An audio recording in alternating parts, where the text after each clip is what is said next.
बेटा जी मैं फालज होया पैरा पुत्र गैठिया होया सी आज तो 10 साल पहला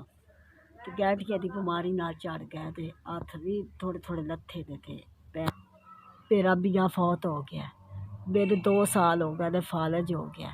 पुत्र गुजारा बहुत मुश्किल रोटी बड़ी औखी रात दी पकदी है बेटा जी मेरा पुत्र कोई नहीं 2 धियां ने धी दे बूहे ते बेटा जी मेरा पुत्र कोई नहीं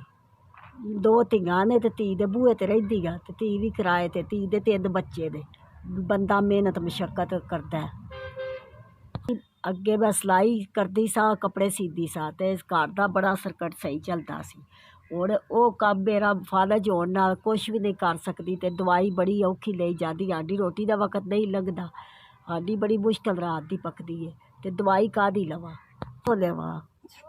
दवाई कित्थों लियाउणी धी मैनूं आखदी है कि दवाई मां कित्थों लियाउणी है हांडी मसां मुश्किल पकदी है ते दवाई बेटा जी अल्लाह तुहानूं तंदरुस्ती दे तुहाडी मां प्यो तंदरुस्ती देवे तुहाडे बच्चिआं नूं अल्लाह तंदरुस्ती देवे तुसां मेरी मदद कीती मैनूं दवाई जोगे पैसे दित्ते ने बेटा जी मैनूं तुसां 5000 रुपया भेजिआ अल्लाह तुहानूं तंदरुस्ती दे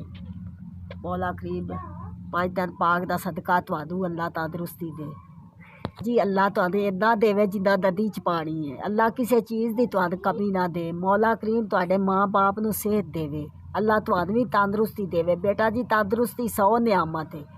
बेटा जी मैं बड़ी अजुरदा वां 2 साल हो गए ने पुत्र मंजी ते बैठी हाँ फालज नाल दी ख्वाहिशां दिल दियां अल्लाह पूरियां करे पुत्र तुसां मेरी मदद कीती अल्लाह तुहाडी मदद करेगा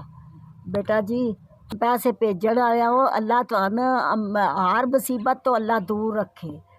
अल्लाह तुहानूं सेहत तंदरुस्ती देवे मौला करीम मैनू पैसे मेरी मदद की ते मैनूं दवाई जोगे पैसे दिते जे अल्लाह मैनू अल्लाह तुहानूं तंदरुस्ती देवे जी मेरी मदद की है जिवें तुसां बेटा जी हर गरीब की एवें तुसीं मदद करो हर मुथाज की मदद करो कि उहनूं तंदरुस्ती दे देवे वो टुर पवे